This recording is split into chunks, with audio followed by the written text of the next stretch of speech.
ڕێزان بۆ ئەم دیدارە دوو پانێڵ ئامادە کراوە. ئێستا پانێڵی یەکەم لەلایەن بەڕێز کارێزی پێشکەشکرێ، با بفەرمێت بۆ سەر ستەیج بۆ پێشکەشکردنی پانێڵەکەی، هەروەک داوای لێەکەین کە پابەندی کات بێت 1 ساعتی لە بەردەمایە بۆ پێشکەشکردنی پانێڵەکەی. فەرموو داوا لە میوانەکان شکە با بفەرمێت.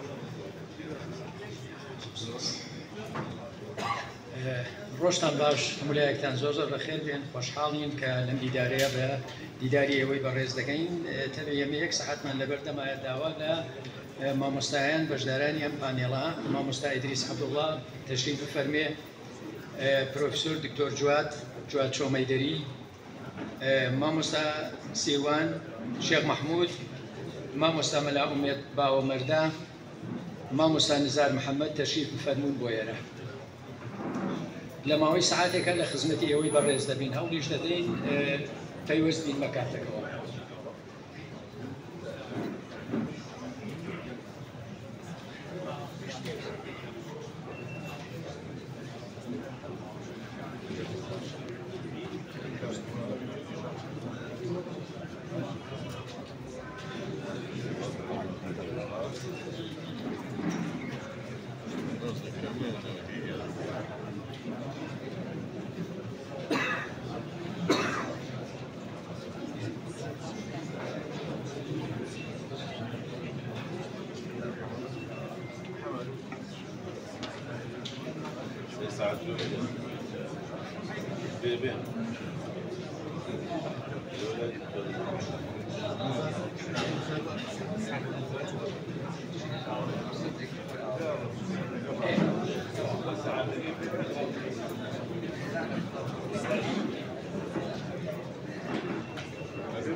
مامۆستایان زۆر زۆر بەخێر بێن. هەر یەکێک لە ئێوەی بەڕێز 12 دەقەتان لە پێشە کار دەکەن، پێویست من بە کاتەکە منیش سەعاتێک لەم بەڕاستی گەیشتە 12 دەقەکە دەست بەرز دەکەمەوە، ومێد دەکەم ڕێز لە کاتەکە بگرین. ئەوەنم پێوتراوە تەنیا 1 ساعتم لە بەردەمایە. من 9 ساعتەکە دەگرن لە نامی پرۆفیسۆر دکتۆر جواد چۆمەیدەریەوە دەست پێ دەکەین. فەرموو مامۆستا. بەناوی خۆی گەورە بەخێر بێت. من بەڕاستی بابەتەکەم بە زمانی عەربی نووسیوە، قراءة في رسالة للشيخ أحمد سردار. لێرە طبعا باسی دوو نامە دەکەم، نامەیەکیان کە نامەی مەولانە خالدی نەقشبەندیە بۆ شێخ ئەحمەدی سەردار، نامەی دووەمیش نامەی شێخ ئەحمەدی سەردار بۆ مەولانە خالد. ئەوان ئەوەی کە زۆر سەیرە سرودێکی ئاینی هەیە لە ناو هەموو مسلمانان هەموو ساڵە دووبارە دەبێتەوە: ئەی سەیدی سەرداری من، ئەی مەحرەمی ئەسراری من، ئەی ئەحمەدی موختاری من، سەلات لەسەر تۆ ئەی یاری. ڕاستیدا ئەو سرودە بۆ پێغەمبەرە درودی خوای لەسەر بێ، بەڵام مانایەکە دەبەخشێ، ئەویش ئەوەیە کە سەید ئەحمەد شێخ ئەحمەدی سەردار لە ڕەچاوەچی پێغەمبەر محەممەد درودی خوای لەسەر بێ هەر بۆیەشە خۆشی شێخ ئەحمەدی سەردارە سەردارە و هەروە محرەمی ئەسراری مەولانە خالدیش بوو. لێرە طبعا بەڕاستی پێویست بۆ دەکات کە هەندێک باسی نامەکان مەولانە خالد بکەین کە مەولانە خالد نەقشبەندی چەند سەد نامەیەکی نووسیوە بۆ دۆست و بۆ خەلیفەکان و بۆ مرشیدەکانی. لەوانە طبعا دوو جۆرە نامەی هەبووە، جۆرێکیان بە زمانی فارسی نووسراوە، جۆرێکیشیان بە زمانی عەرەبی. ئەوانەی کە بە زمانی فارسی نووسراوە 194 نامەیە، لە 110 نامەیان مەولانە خالد ناوی ئەو کەسانەی نووسیوە کە نامەکانی بۆ ناردۆتن، بەڵام ئەوانی تر بێ ناونیشانە، یعنی هەر تەوجیهاتە بۆ خەلیفە و مریدەکان. 128 نامەیان وەڵامی ئەو نامانە بۆ کە بەدەستی گەیشتووە کە زۆر جار پرسیاریان لێ کردووە یاخود داوای دوعایان لێ کردووە ويقلب أمانيك ورامك أو كسي كنامي بوناردوها نامكي مولانا خالد نقشبندية بو الشيخ أحمدي سردار.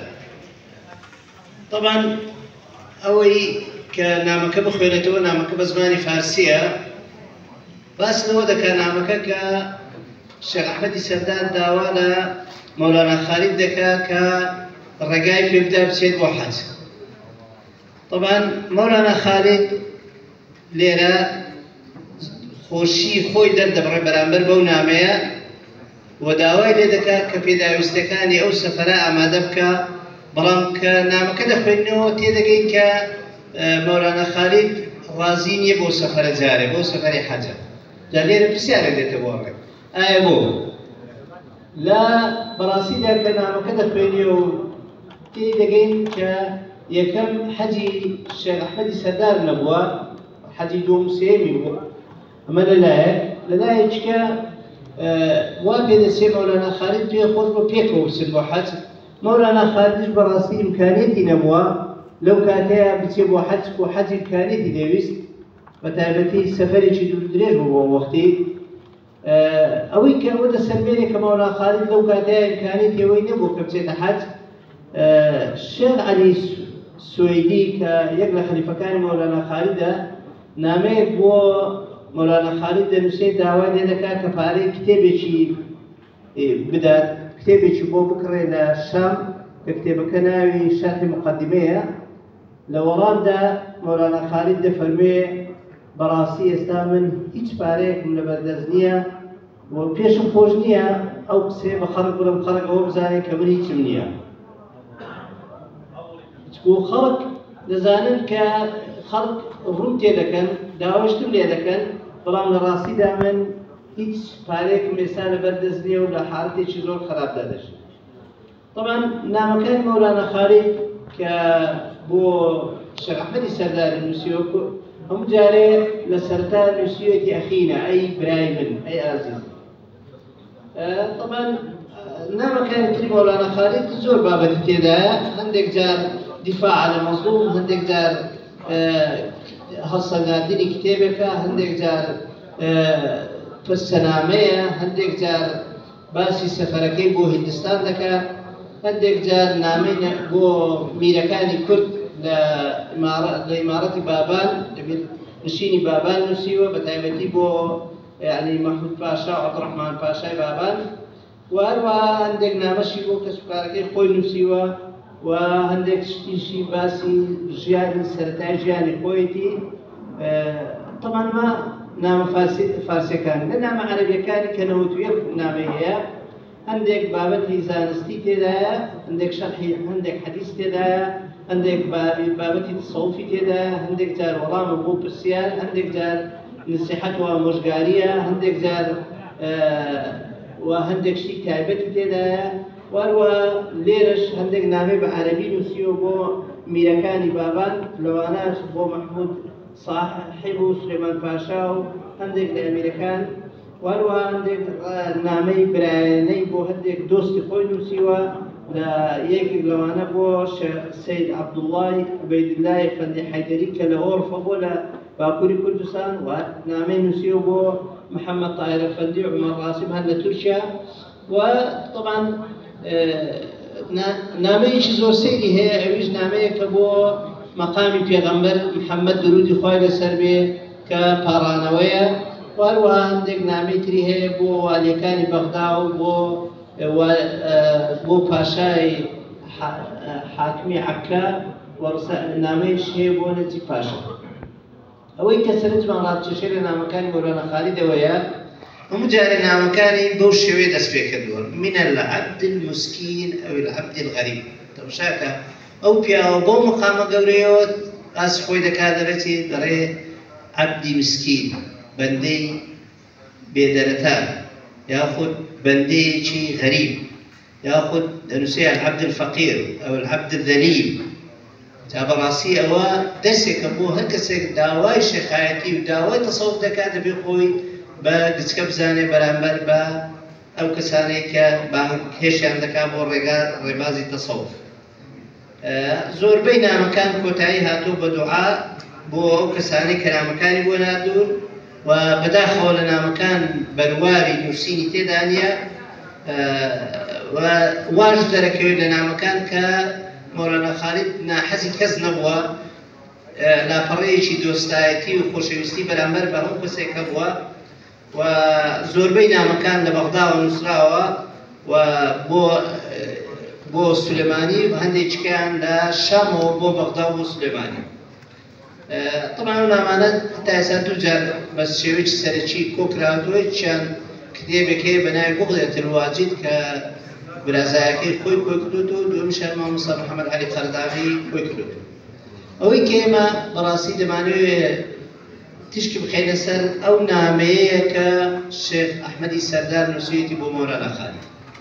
ئەو نامەیە دەتوانین بڵێن نامیلکەیە، چۆن لە عەرەبی دەڵێن ڕسالە علمیە، لەبەرەوەی شێخ ئەحمەدی سەردار لێرە ڕاستە پاڕانەوەیە بە مەقامی ئەو پیاوە گەورانەی ڕێبازی سۆفیگەری، بەڵام وا دەبینین کە وەکو نامیلکەیەکە لەسەر ڕێبازی سۆفیگەری نەقشەبەندی.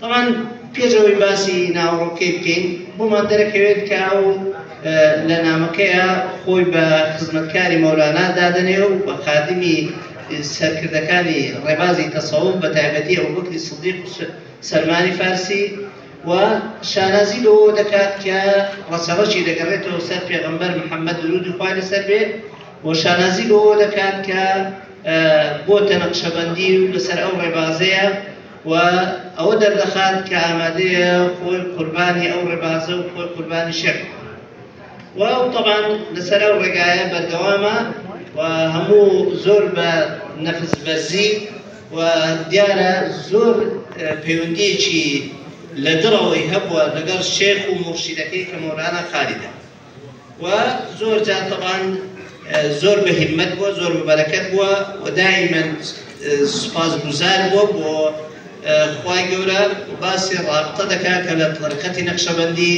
بەستنەوەی مرید بە شێخەوەیە و هەروەها دەوە دەردەخات کە طریقەی نەقشەبەندی طریقەی یعنی ڕێبازی زانایانە و دوورە لە ڕیا و لە دووبەرەچی و هەروەها بەرەکات لە ئیمامی ڕەبانی و ئەمیری بەحری مەعانی ئەمیر کولار وەردەگرێت. دیارە لەو کاتەیە شێخ ئەحمەد نەخۆش بووە لە بۆیە لە پێغەمبەر دەپاڕێتەوە و بە هیممەتی ئەو شێخانەی کە ناوی کردوتن داوای لە شیفا دەکات و فەزلی مەولانا خالید باسەکات. طبعا لە نامەکەیە مەولانا شێخ ئەحمەدی سەردار باسی 20 کەس لە سلسلەی ڕێبازی نەقشەبەندی دەکات، بەڵام هەموو ڕێبازەکەی باز نەکردووە، تەنها 20 کەسیانی باز کردووە. لە ئەبوبەکری سیدیقەوە دەست پێ دەکات، دوایی سەلمانی فارسی تا دەگاتە مەولانا خالیدی نەقشەبەندی. طبعا ئەوەی جێی سەرنجە نۆ ناوهەیە ئەو باسی نەکردوتن لە نامەکەیە، ڕۆژ ئەومان بۆ دەردەخات کە ئەو هەندێک ناوی هەڵبژاردووە یاخود ئەو نامەیە نوسخەیەکی تری هەیە هێشتا نەگەیشتووەتە دەستێمە، لەبەرەوەی زۆربەی بەرهەمەکانی شێخ ئەحمەدی سەردار بەداخەوە لە ڕێگا فەوتاوە و نەگەیشتووەتە دەست ئێمە. لە کۆتاییدا ئاسی ویستومە بەڕاستی تەرکیز لەسەر شێشت بکەمەوە. ئیشیان ئەوەیە ئێمە پێویستە بەڕاستی هەموو گوندێک بە تایبەتی گوندێکی وەکو سەردەڕ و پێویستی بە کۆنفرانسێکی تایبەت هەیە بۆ کەسایەتیەکان و بۆ پیاوە گەورانەی کە لەوێ دەرکەوتون و دوای هاتۆتنە پاسەکانی تری کوردستان. دووەم بەنسبەت کەرکوو بەڕاستی زۆر پێویستمان بە دەستنووسخانە هەیە کە دەبێت هەرچی وەسایق و هەرچی دەستنووسەکان هەیە لەو شارە و لە دەورپشتی ئەو شارە کۆ بکرێتەوە کە هەموو شارەوە دەسەرمێنن کە ئەو شارە شارێکی دێرینە، شارێکە جێی شانازی هەموو کوردە کە مێژوویەکی زۆر پرشەنداری هەیە. بۆیە لێرەوە داوا دەکەم کە بەڕاستی ئەو جۆرە بابەتانە ئەو کۆنفرانسانە بەردەوام بێت، بە تایبەتی دەربارەی کەسایەتەکانی شاری کەرکووک و بۆ ئەو کەسایەتانی کە مێژووی ئەو شارە شانازیان پێوە دەکات کە هەوێنی برایەتی و خۆشگوزار برایەتی و پێکۆژیان بۆ لەو شارە لە نێوانەتەوە جیاواز بکەن. زۆر سپاس لە خۆشتە. زۆر سپاس بۆ جەنابی دکتۆر، زۆر سپاس بۆ بابەتەکەی. بەڕێزانە من لە خزمەتی ئێوەدایە هەموو ئەو بەڕێزانەی کە ئێستا لە حزوری ئێوە دانیشتن، یعنی بە مام ڕەنگە خەریکی ئەو بابەتانە بوو بێتن تا ئامادەیان کردووە بۆ ئەوەی کە ئێوەی بەڕێزی سوود لەم دانیشتنە لەم هاتنەی خۆتان وەربگرێن. کاتان پێ دەکەین بە تایبەتی لە دواوە پێویست بەوە بن کە دەنگە دەنگ نەکرێ. یوتب بفەرمون تکایە هەمووتان سەرنجتان لا ئێمە بێ زۆر سپاسان دەکەین. ئێمە لە خزمەتی ئێوەدان تکات دەکەین سەرنجتان لەسەر بابەتەکان بێ. مامۆستا ئیدریس جەنابی شێت 12 دقەت هەیە فەرموو بابەتەکەی خۆت پێشکەشکە. ئەمە دەکەین جەنابی شێت وەکو دکتۆر ژوات پێویستی بەکاتەکەوە. فەرموو. ئەم کاتان باش لە زێتی حاجی قادرۆ سڵاتان لێ بێت. سپاس بۆ ئامادەبوونتان لە دیدارە زانستیدا. بە شعرێکی حاجی قادر دەست پێ دەکەم، دەڵێ کتێب و دەفتەر و تاریخ و کاغەز گەر بە کوردی بنووس لە زوبانی، مەلاو زانە و میر و پادشامان هەتا مەحشەر دەمانە و نیشانی. سپاس بۆ ڕێخەران یەک دیدارە زانستیە بە توێژینەوەیەکی زانستی بەشداری نێوە بەناوی خەلیفەکانی شێخ ئەحمەدی سەردار لە کەرکووک. بابەتەکەی ئێمە تایبەتە تەنیا بەو خەلیفانەی کە لە کەرکووکان. توێژینەوەکەمان لە پێشەکێک و دوو تەوەر پێ بدەین. لە تەوەری یەکەمدا باس لە ژیانی شێخ ئەحمەدی سەردار دەکەین و هاتنی بۆ کەرکووک. لە تەوەری دووەمیشدا باس لەو خەلیفانە دەکەین کە لە سەردەستی شێخ ئەحمەدی سەردار تەریقەتیان وەرگرتیە. تاپان خۆتان بەرزان نەخشانی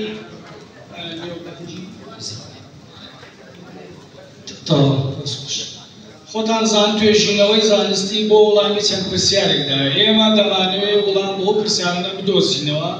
ئایا ئەم بنەماڵانە بۆ لە سەرگەڵۆ هاتن بۆ کەرکووک، بۆ هەر تەنیا لە سەرگەڵ و درێژیان بە تەریقەت نەدا. دوای لە کەرکووک چیان کردووە؟ ئایا ئێمە لە دوو ڕێبازی تەریقەتی قادری و نەقشبەندیدا ئەم دوو ڕێبازە چه خزمەتێکیان بە کۆمەڵگای کوردی کردووە بە تایبەتیش بۆ پێکۆژیان لە کەرکووک؟ و ئایا کەس هەبووە لە تەریقەتی قادری و بێتە سەر تەریقەتی نەقشبەندی؟ خۆتان زانێ ئێمە دوو ڕێچکەمان هەیە، ڕێچکەی قادری و ڕێچکەی نەقشبەندیدا. ئەوەماناوە جوابی پرسیارانە بدەین و ئینشاءڵڵا ئەگەمە جارمان بدەن قسەی لەسەر دەکەین. نزیکی دەکەمەوە.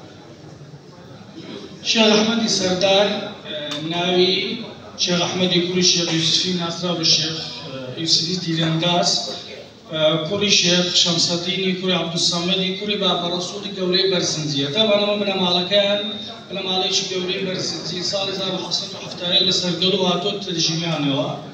ئەم سەرەتا لای باوکی لە تەریقەتی قادری تەریقەتی وەرگرتەوە تا زانستی ئاینەکانی شەریعەتی خوێندووە. هەڵبەت ئێمە شتێک دەبێت لە بیرمان نەچێویش باسی حوجرەیە. زانە گەورەکانی ئێمە شاعیرەکانی ئێمە پێشووتر لە حوجرە پێگەیون. ئێستا شتێکمان هەیە بە ناوی دانیشگا بە ناوی زانکۆ، بەڵام ئەو کات حوجرەکان مەدرسەکان مەڵبەندی پێگەیاندنی عالمەکانی ئێمە بوون، مەڵبەندی پێگەیاندنی شاعیرە گەورەکانی ئێمە بوون.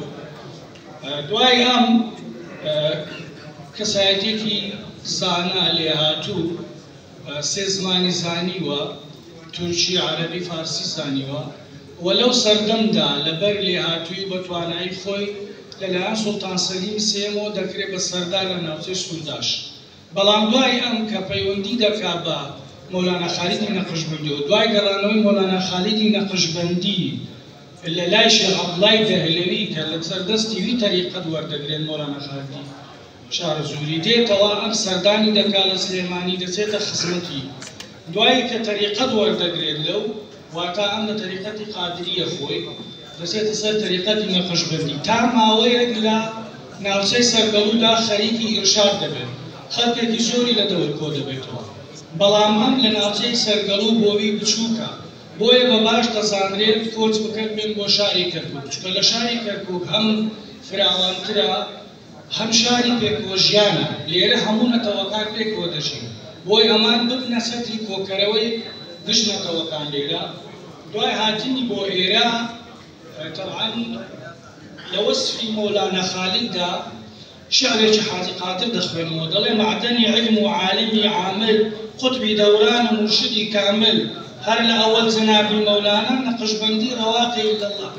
ئێمە دەزانین حاجی قادری کۆیی زۆر دژی شێخەکان قسەی کردووە، لە زۆر شوێندا شێخ بە قوتب دانانێ، بەڵام لە وەسفی مەولانا خالیددا بە قوتبی زەمان ناوی دێنێ. کاتێکی شێخ ئەحمەدی سەردار لە قوتبی زەمانەوە ئیرشاد وەردەگرێ و دەبێتە خەلیفەی و دێ لە کەرکووک کۆمەڵی خەلیفە لە دەوری کۆ دەبنەوە هەتا ئەو کاتەی وەفات دەکات لە ساڵی 1850. ئێمە لە تەوەری دووەمدا باز لە شێخ عەلی کەرکووکی دەکەین، باز لە سەید ئەحمەدی موسڵی، شێخ عەبدولقادری سوور، سەید مەلا محەممەد بێدەری، سەید ئەحمەد ڕۆشەنی جەباری، سەید مەحموودی جەباری، هەڵبەت خەلیفەی تریشی هەبووە، بەڵام ئەوەی ئێمە مەبەسمانە باز لە کەرکووک بکەین. چکە کاتێک مەولانا خالید دێن نەمامێک دەچێنێت شێخ ئەحمەدی سەردار بۆی بەرهەمی ئەو نەمامە بسنیەوە بابزانین بەرهەمەکەی لە کەرکووک چی بووە، ئەو خەلیفانەی دوای ئەو لەسەربەستی شێخ ئەحمەدی سەردار تەریقەتیان وەرگرتووە چێ بووە. ئەمە لە شێخ قادری سوور دەست پێ دەکەین بە پێی ساڵی مردنیان هەوڵمان داوە ڕێزیکەین. ڕەنگە پەیوەندی زووتر هەبێ بە تەریقەتەوە بۆی تەریقەتی وەرگرتووە، بەڵام هەوڵمان داوە ساڵی وەفات بکەین بە ڕێزکردنی ناوی خەلیفەکە. شێخ قادری سوور ناوی شێخ عەبدولقادری کوڕی شێخ ئەحمەدی سەردارە، لەنەوەی شێخ سەمسەدینی کوڕی شێخ سەمەدی بەرزنجی بابا ڕەسوولی بەرزنجیە لە ساڵی 1997 لە بنەماڵەیەکی ئاینپەروەر لەدایک بووە. تەمان هەر لە منداڵیەوە لە خزمەت باوکیدا تەریقەتی وەرگرتووە. هەرچەند ڕەئیەک هەیە کەوا ئەمیش لەگەڵ باوکی بەیەکەوە لای مەولانا خالید خوێندبێتیان، بەڵام ڕائەساسەکە و لە سەرچاوە مێژووەکاندا ڕاستەوە دەکات کە ئەم لەسەر دەستی باوکی شێخ ئەحمەدی سەردار تەریقەتی وەرگرتووە لەسەر ڕێبازیوی بەردەوام بووە هەتا لە ژیاندا بە ساڵی 1960 کۆچی دوایی کردووە. دوای ئەو شێخ عەلی کەرکووکیمان هەیە. شێخ عەلی کەرکووکیش هەر خەلیفەی شێخ ئەحمەدی سەردارە، پیاوێکی بەخشندە بووە، تەقوا و خواپەرست بووە. تەبعەن ئەم لە تەچێخی حوسێن زۆرێک لە زانایانی دەوری کۆ بوونەتەوە، هەربەت هەر کاتێک ئەمان کە ئیجازەی عیلمیان وەردەگرتووە واتە بەپێی سیستەمی حوجرە لە سوختەیەوە دوای بۆ مستەعید و تا ئاخر مادە پاشان تەریقەتیشیان وەردەگرت لە خزمەتی شێخەکە. دوای ئەمان لە مزگەوتێکدا دەنیشتن خەڵک لە دەوریان کۆ دەبووە، هەم بۆ دەرەجگرتنەوە هەم بۆ ڕێنمایی و ئیرشادی خەڵکیش. دوای ئەو سەید مەحموود جەباریمان هەیە. بە سەید مەحموود جەباری نازناوی عورفیشی پێ دەڵێن، لەلایەن شێخ ئەحمەدی سەردارەوە ئەم نازناوەی پێبەخشراوە، نازناوی عورفی. ساڵی 1932 لە شاری کەرکووک لەدایک بووە. ئەمیش کۆنەڵەکانی خوێندنی تەواو کردووە لە لای مەلا عەبدوڕەحمانەوەی تر ئیجازە وەردەگرێت، بازیان بەسەر هێڕە ناوەم بۆی بەشی برادەرەکانی گەشت بکەن. دوای شێخ ئەحمەد ڕەوشەنی جەباریمان هەیە. شێخ ئەحمەد ڕەوشەنی جەباریش لە سەردەستی شێخ ئەحمەدی سەردار تەریقەتی وەرگرتووە. ئەم ناوی ڕەوشەنیە شێخ ئەحمەدی سەردار لێناوە لەبەر ئەوەی ئەم لە یەک لە موریدەکانی بووە و بچووکیش بووە لە ڕووی تەمەنەوە. ئەگەر باسی شتێک بکەین، تەبعەن لەبەرەوەی کەرکووک شاری پێکۆژیان بووە، هەردوو تەریقەت لەم بەرەوە خانەقای سەید ئەحمەدمان هەیە، لەو بەریشەوە تەکیە و خانەقامان هەیە برادەرانی تاڵەبانی. لە بەینی ئەمانەدا هیچ کاتە هیچ گرفتێک ڕووی نەداوە، یعنی مەلایە کە مجاز وەردەگرێت خۆی لە تەریقەتی قادری بووە، دوایی دێتە سەر تەریقەتی نەقەشبەندی، هیچ گرفتێک نەبووە. یعنی ئەمە بەڕاستی زۆر گرینگە، بۆیە هەر دەڵێن کەرکووک شاری پێکۆژیانە. لەوەشیاندا پێکۆژیانە هیچ گرفتێک ڕووی نەداوە لەوەی. آخر مادەمان مەلا سەید ئەحمەد بێدەری بەرزنجیە.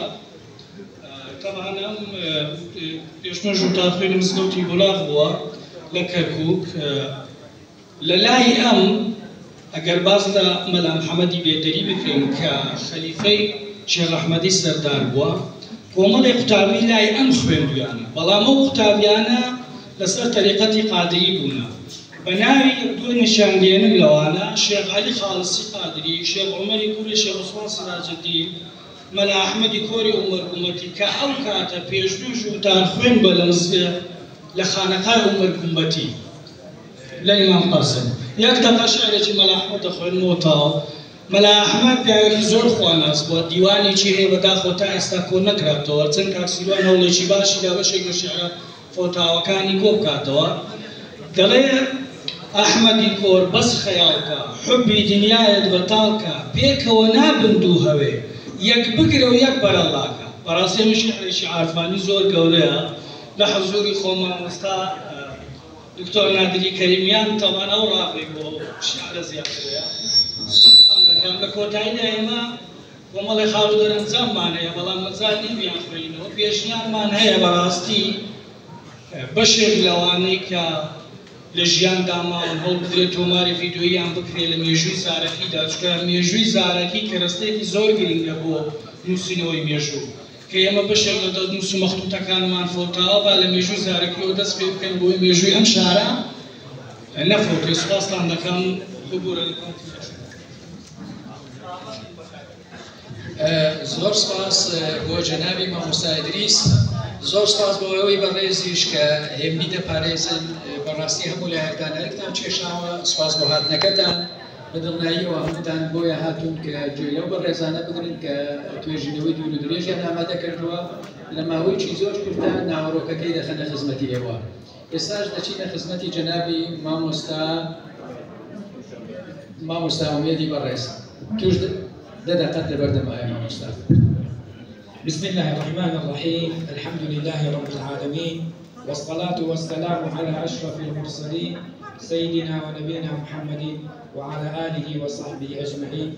استواو رحمتي إخوائي قبل لها مولا كان بيت لوصفي شيخ أحمدي سردادا ما مصطفى عبد الكريم مدرس لفرميت بو بجور قتن تو بو رقاي دور مولانا خالد جافي شارزور لا شيخي دهلوي بو بخليفة براستي عالم زانا وشريفة مولانا بخشي بشيخي بهلدان برزنجي نسب شيخ أحمدي سردار شيخ أبو كامل فيزي دبخشي رابري طريقي قادري ونقشي شيخ أحمدي سردار رضا رحمة إخوائي ليبي وكان مرشدا فاضلا مرشدێکی گەورەی خواناس بووە.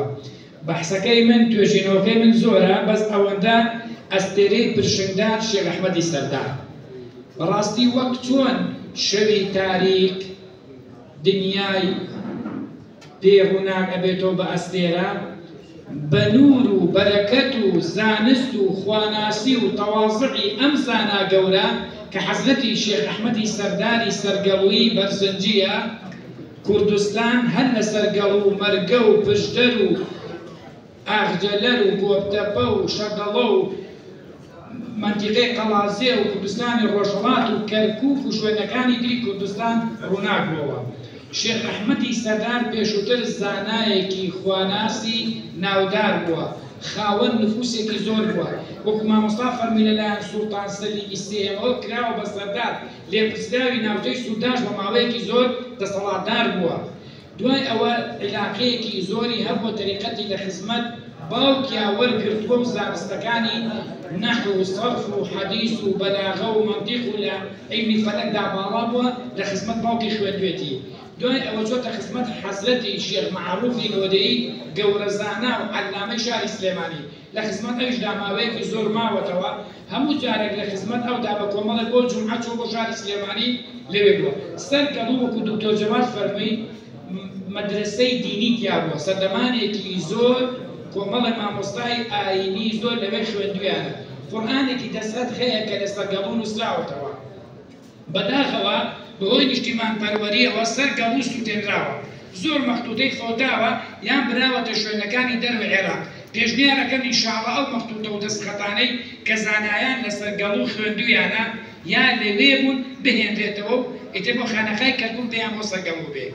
سێ ئەحمەدی سەردار ڕەزا و ڕەحمەتی خوای لێوێ سێ زمانی بە چاکی زانیوە: تورکی، فارسی، عەرەبی لەگەڵ کوردیشدا. ئەو قەسیدەی کە دکتۆر فەرمی بەڵە قەسیدەیەکی هەیە لە وەسفی حەزەتی مەولان خالیدا.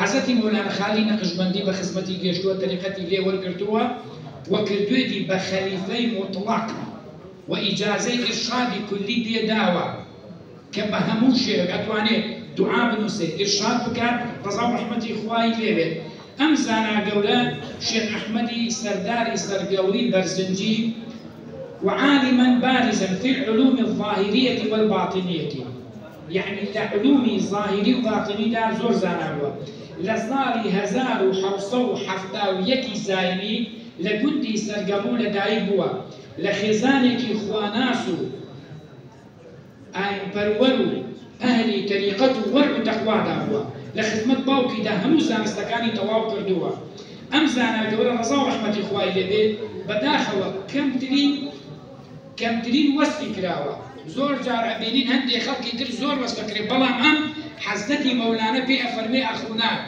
بناي خوشويست وشيرينم كنامي بوناردوا وكو دكتور فرمي نزيكي السنة ما هي زيادريش كحزتي مولانا ناردوتي بو حزتي شيخ أحمد السادات وحزتي شيخ أحمد السادات ناردوتي بو حزتي مولانا لكتابي بهجة الأولياء دا وحلة الأصفياء دا فرميتي أفرميت السيد أحمد السرقلوي البرزنجي النقشبندي الخالدي الفاضل العابد والمرشد الشريف الزاهد الولي النبوي كان من أولياء الكاملين لأولياء هرتوا والراست كان هو بيجشتو هو صدام وهزاران مريدي بخواوستي وعشق خواوة جوش داوة نشأ من صغري في التقوى والعبادة هل لم نالي والأخوة فلسطين عبادته زهد وخريب هو والعلم والزهادة زانس دوشتي ودنيا نوستي والاستفادة والإفادة وزوستو ديجاندو بخلقي وإقبال على الله فوق العادة خواوستي كي زياتر هو بياوي كمكانتكم ملاتيها به أو أن خوي ببتو أفهم من غلام وسقي سلماني فارسي لشعر كيدا أفهم غلامي خالد كردم سقي صديق وسلمان يعني أو أن أما قصيديكي منعناري شاعر بوهنتو كفرميتي بمولى جل مولى عباسي مريدك يا كسيك أهلي تصوف وعرفان به كخواناس به كبو خواتي بكوشي به نفسي لبه هەرچەند مەکانەتی کۆمەڵایەتی و پێگە و زانستیشی هەبێ بەڵام تەواضع و خۆبەکەمگری شێخ ئەحمەدی سەردار دەرەخا کە ناری ئەفەرمێکی بە مەولا گەر لە مەولا هەر کەسێ ئەگەر بۆ خوا بێ غوڵامی بۆ غوڵامانی غوڵامانت نەبێ نابێ یعنی خۆی بە خزمەکار نەزانێ شێخ ئەحمەد ئەو غوڵامەی بووە جا فەرمێ سەرم سندورە سینەم نەی سوراهی دیدە عەشقم مەی مەزەی مەیانە نەواهی لەی لە دیوانت نەبێ نابێ يعني براستي حزتي شيخ أحمدي السردار أفرمي غلام خدمتكاري جي خالد كردم جانا فرمي سقي صديق وسلمان حزتي أبا بكر الصديق رضا رحمة الله عليه وسلمان فارسي رضا رحمة الله عليه هدو كامل كدو صحابي برئيس الجيخ الإخوان خوش ويستان سق القرآن وصفي هاتوا حوصي فد سقا هاي زور مهمة أولياء أو نخوي أشكيني أو نتواصعك أما كانت تقورك وملايكي هبي خوي أشوف يعني صق بصفته صق شو بداره صقت خيانة ناقة يعني أم صفة جوانا أنا أبيني أم زاد خوي أشكيني ما قربوا خوانا به خواوستينا به نفس كان تكار تصوف يعني نفس كان إصلاح نفس قد أفلح من زكاها وقد خاب من دساها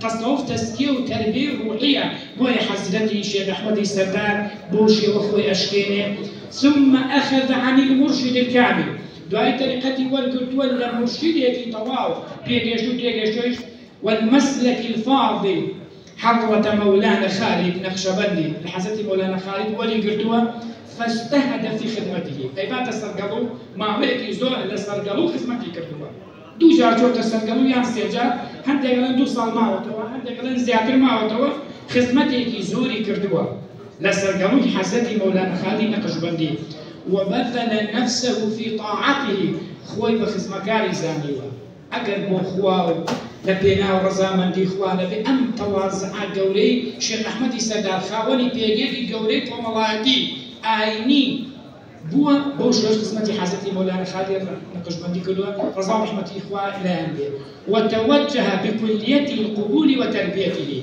توجهي طواوتي لكتو تربية ثم لما حصلت إشارات ربانية كنشانو بركة إخوائي الكون بتخلفه خلافة مطلقة كتب خليفة مطلق يعني الرهاب بتواني يكتب كاتب خليفة بتواني مريد بيبقيني بتواني دعاء بنوسي بتواني إرشاد بك خليفة الرهاب حزتي الشيخ أحمد السادات يشتبه بنا بالله چەند تەوازنی کردووە خوا دەعونە بلەو باڵای بەرز کردووەتەوە دوای ئەفەرمێ وەئەذینە لەه بالئیرشاد فەرمی بڕۆ ئیرشاد بفەرموو هاتۆتە شاری کەرکووکی خۆشەویست طبعا پێش شێخ ئەحمەدی سەدات تەریقەی نەقشبەندی لە کەرکووکا نەبووە شێخ قادری سوور کە کوڕیەکە و خەلیفەی ئەلیش و حەزەتی مەولانە خالد بە ڕەحمەتی خوای لێبێ ئەم خانەقا پیرۆزە لە کەرکووک و ئەم خانەقایە ساتێکە بوو شێخ حەسەنی خەرەشێواری ڕەزا و ڕەحمەتی خوای لێبێ خوێندوێتی دەیان سەدان زانا و شاهید پەروەردە بووە حەزەتی شێخ ئەحمەدی سەدان ڕەزا و ڕەحمەتی خوای لێبێ وكان من أكابر الخلفاء المقدمين المقربين لخليفة هذا نزيك كانوا دوست خوشويستكاني بوا وله أحوال عجيبة ما مساومين يبدأ باش لخدمتها حال أحوالك زور عجيبة بوا وكان حضرة أستاذنا المولانا الخالد النقشبندي يعبر عنه بأخينا أحمد كيف المبرام أحمد وني خوش يستوى لما كان عنده من الفضل زور فضل هبوة وانتفع على يده جماعة كثيرون من الناس كومالكي زور لسردستي حزلتي شيخ أحمد سردار رضا ورحمة إخوائي لبي سودي مادي ومعنويان بينيوا زانستيان بينيوا بهرمن بون لعرفان دار وأقبل عليه المريدون من كل جانب لهموش وين كانوا مريد خوشويستان هاتون خدمتي وكان يحصل لهم منه التأشيرات العجيبة والمشاهدات الغريبة والأحوال العالية والأطوار السامية طبعا زور بركتي هبوة أوانيك لخدمتي شعب تيجانون كعرفان وتصوف ودنداري وخواناسي جونا حضرتي شيخ أحمد سردار رضا ورحمة إخوائي لبي كم تايبت منديكي هبوة يكب لو تايبت منديانا مساومات كاتكت باش بطاعون يكلي مالهم بطاعون لتمني هشتا صالية وفاة فرمي خوا بهم وبليهم والدرجة اشتعدت الشيء فيه بشري فالمدين بيستي فيها غمرة صلى الله عليه وسلم هكذا بطاعون بمريش شهيدة حزتي مولانا خالد بطاعون وفاتي فالمرد كان درجة شهادتها مقدس يشكوها وكفي خمس صلى الله عليه وسلم فالمياتي والسلام عليكم ورحمة الله وبركاته كاتكر ونبو من لخصمتنا وعليك السلام ودرست خوش بما مساومات وبابتك زور استاذ وجنابتان أشينا خدمتي جنابي ما مساسيوان ما مساسيوان مالي من خواني خانقان توش لدى غزيات الدوانية خدمة ثانية فن زور سباس پێشەکی سڵاو کاشی قادری خانەقە بۆ جەنابتان پێی خۆش بوو لە خزمەتتاناوێ بەڵام لە دەرەوەی وڵاتە کاشی قادری خانەقە نەوەی سەید ئەحمەدی خانەقایە سڵاو ڕێزی هەبوو بۆ میوانانی ئازیز و دەستخۆشی کرد لە دیدارەکە هیوا سەرکەوتن بوو هەموو لایەک دەخوازێت بابەتەکەی بەندە لەژێر ناونیشانی هەوڵەکانی شێخ ئەحمەدی سەردار لە پێناوی شەریعەت و تەریقەتدا لە شاری کەرکووک وەکو نمونە شێخ ئەحمەدی سەردار یاخود سەید ئەحمەدی سەردار لە سەرچاوەکاندا بە هەردوو شێوەکە ناوی هاتووە لە مۆرەکانیدا ناوزەند کراوە بە سەید ئەحمەدی ئەلبەرزنجی سەید ئەحمەد ئەلبەرزنجی ئەسەرگەڵوی ئەلخالدی ئەلنەقشەبەندی لە کۆتایی نامۆ نووسراوەکانی بەم شێوەیە ناوی خۆی بردووە ئەنە الحەقیق ئەحمەد الخالدی ئەلنەقشەبەندی لە شوێنێکی تردا دەڵێ سەید ئەحمەد ئەلبەرزنجی ئەسەرگەڵوی النقشبندي المجددي الخالدي عفي عنه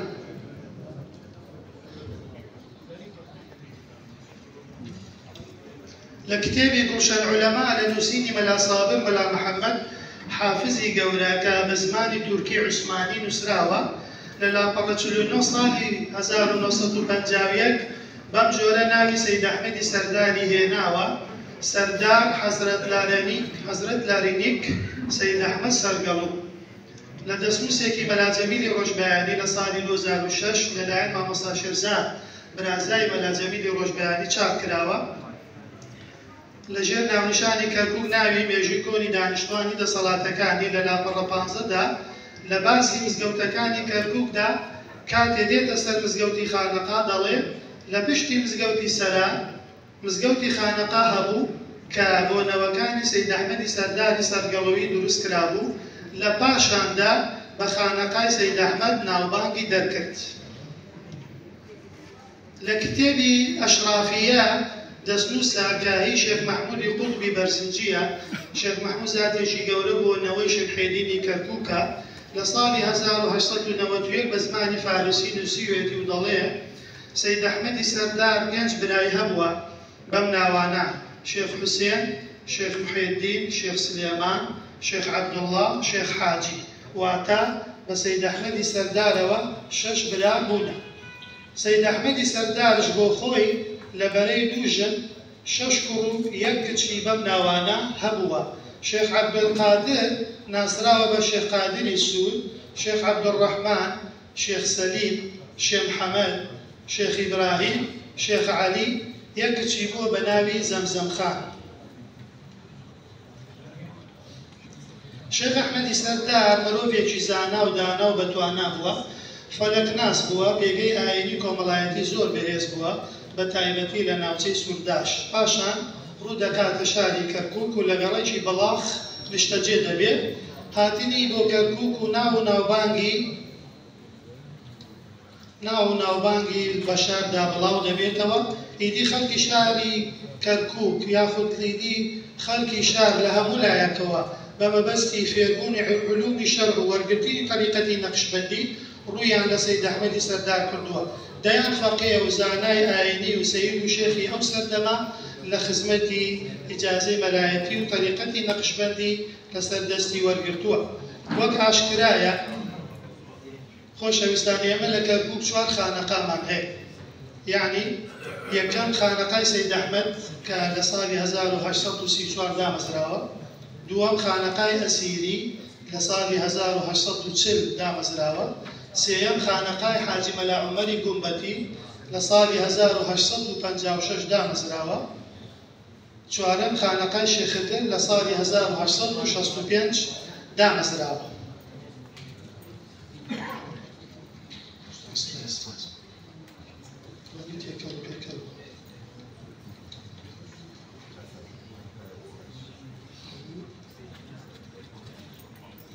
جا بۆ بەرچاوبوونی ئەم خانەقایانە بۆ نمونە خانەقای سەید ئەحمەد و خانەقای ئەسیری لە سلسلەی طریقەتی نەقشبەندیدا دەچنەوە سەر سەید ئەحمەدی سەردار، خانەقای سەید ئەحمەد و خانەقای ئەسیری. خانەقای مەلا عومەری گومبەتی و خانەقای شێخدر لە سلسلەی طریقەتدا دەچنەوە سەر حەزرەتی شێخ عوسمانی سەراجەدینی تەوێڵە. کۆتا خاوتنم دەربارەی ئەم زاتە ئەوەیە لە دەسووسێکی شێخ ئەحمەدی ڕۆشنی کە بچووکترین خەلیفەی شێخ ئەحمەدی سەردار بووە، ئاماژەی بە ناوی خەلیفەکانی سەید ئەحمەدی سەردار کردووە، دەڵێ ئەم بەڕێزانە خەلیفەی ئەو بوون: شێخ عەلی کەرکووکی، شێخ قادری سوور کوڕی خۆی، مەلا سەید محەممەدی بێدەری بەرزنجی، شێخ نووری کەرکووکی بەرزنجی، شاعیر و زانا سەید مەحموود جەباری کە نازناوی عورفی بووە، مەلا وەیسی، شێخ ئەحمەدی جەباری کە نازناوی ڕەوشەنی بووە، لەقەبی ڕەوشەنی لەلایەنی شێخ ئەحمەدی سەردار پێی دراوە.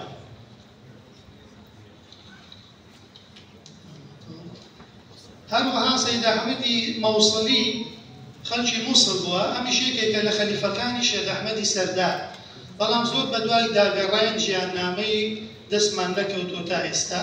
بەڵام لە دەستنووسەکەدا ناوی هاتووە سەید ئەحمەدی مووسڵی، یەکێکە لە خەلیفەکانی شێخ ئەحمەدی سەردار، خەڵکی مووسڵ بووە. شایانی باس ئەم دەستنووسەی کە شێخ ئەحمەدی ڕۆشنی نووسیوێتی لە ساڵی 1370 کۆچی 370 بۆ یەکەم جار لەلایەن کا خالید جاف لالە لە کتێبی لە زاری بەڵگەنامەوە لە ساڵی 2021 ئاماژەی پێکراوە. شێخی سەردار لە طریقەتی نەقشبەندی خالیدیدا چەند ساڵ ئێرشادی کردووە.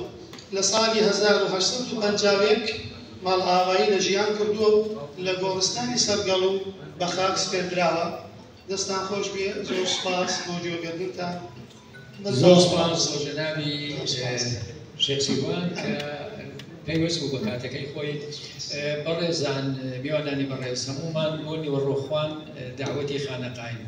میوانە بەڕێزەکان داوا دەکەین کەس نەچێتەوە نیوەڕۆخوان ئامادە کراوە بۆ ئێوەی بەڕێز. دوایین پانێڵستمان مامۆستا نزارە، جەنابی مامۆستا نزار. مامۆستا جەنابیشت دەدەقەت لە پێشەک و پێشێشکردنی بابەتەکەت. فەرموو لە خزمەتتە.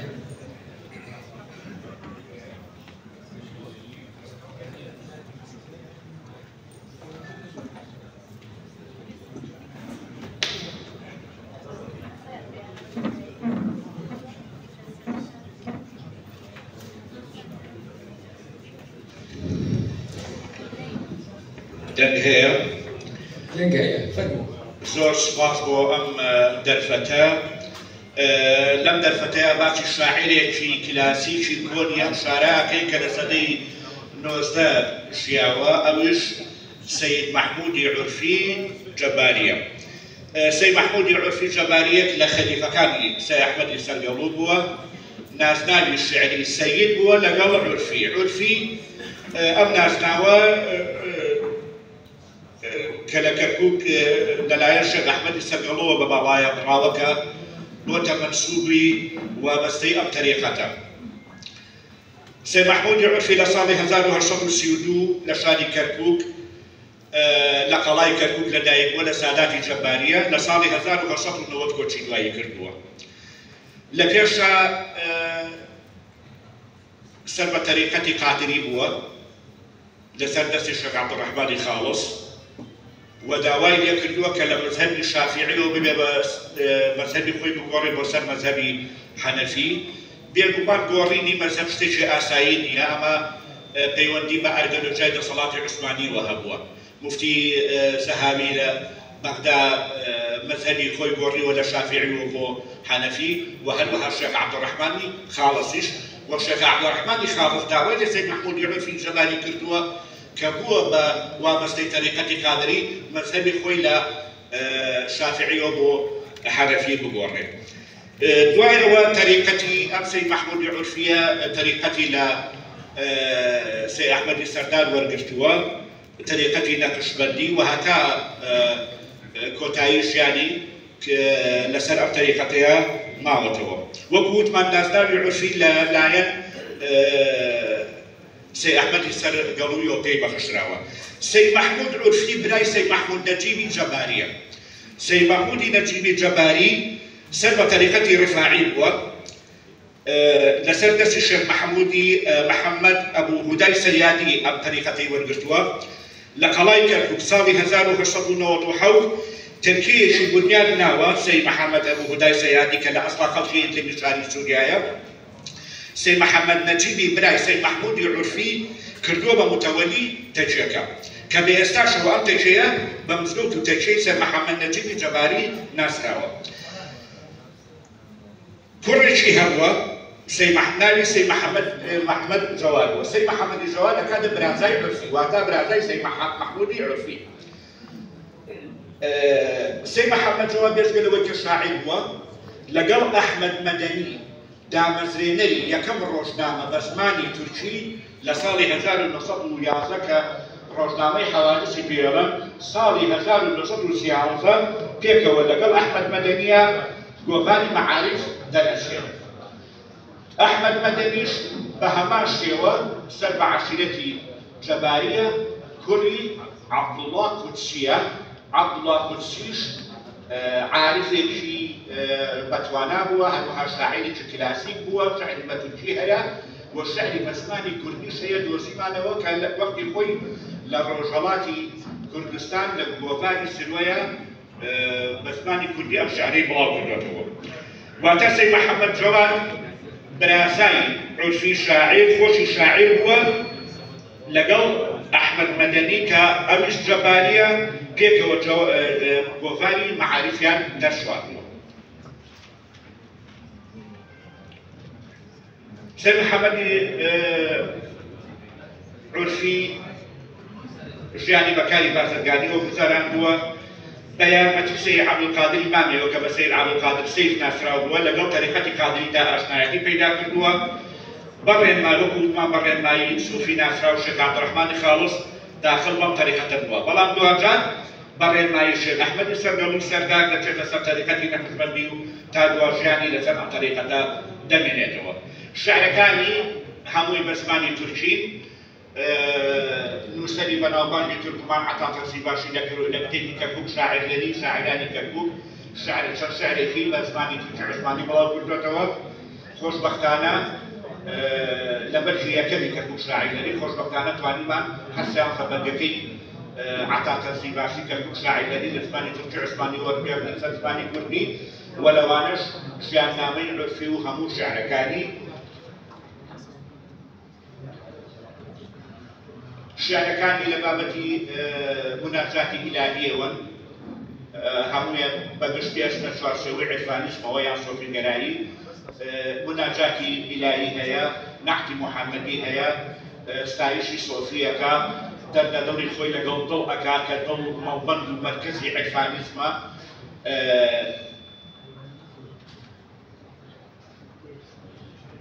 پێنج شتێکی هەیە لەسەر شێعری فەزوڵی بەغدادی پێنج شتێکی هەیە لەسەر شێعری مەلا عومەری ڕەنجووری وەکو ئەزانی مەلا عومەری ڕەنجووریش شێعری کە شاعرێکی ناوداری ئەم شارە بووە لە ساڵی 1820 خۆچی دوایی کردووە عورفی شاعر پێنج شتێکێکی لەسەر شێعرێکی تورکی مەلا عومەری ڕەنجووری نووسیوەتەوە چونکە مەلا عومەری ڕەنجووری شێعری بە فارسی و بە تورکی و بە عەرەبی و بە کوردی سۆرانی و بە کوردی هەورانیش هەبووە ئەتوانین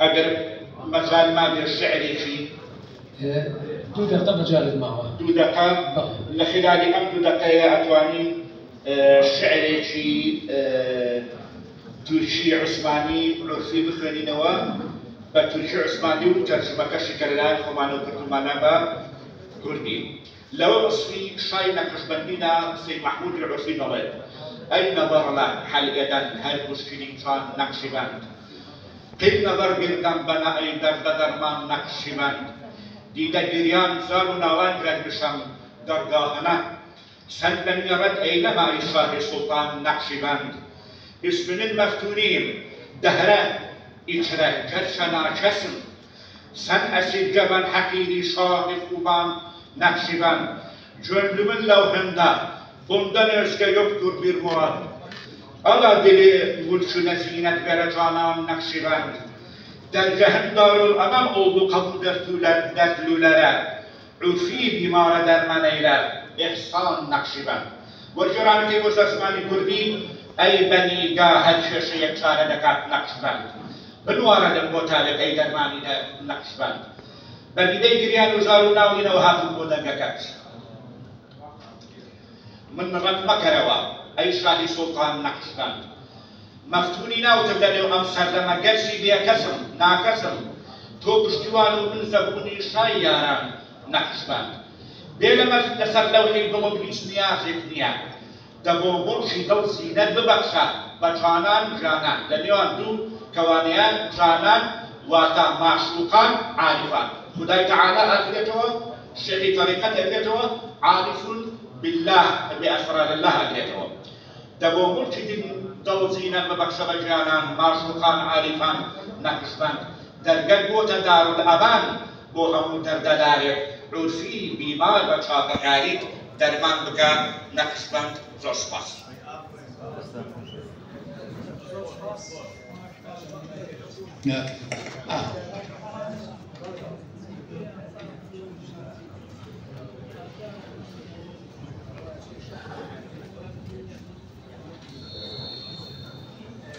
بەڕێزان زۆر سپاس بۆ مامۆستایانی پانێلیست لە ماوەیەکی زۆر کەمە پوختەی توێژنەوەکانیان پێشکەش پێوە کرد زۆر سپاس بەوەی بەڕێز مامۆستاجیان دەرفەتی پرسیارکردن نییە داوای لێبوردن دەکەین چکە کاتەکە تەنگە دەکرێت دواتر لە کاتی خوانەکەیان لە کاتی پشودانە هەر پرسیارێکتان هەبێت لە مامۆستایانی پانە آخر بوارن نیە مامۆستا من ئیجازەم پێ نەدراوە ئەوەندە کاتم بۆ تەرخان کراوە ناتوانم لەو کاتە دەربچم یانی ئەوەندە مۆڵەت بە من دراوە ڕێزم بۆ هەمووتان هەیە دوای پانێڵەکە دوای پانێڵەکە ئەکرێ پرسیار لە مامۆستایان بکەن.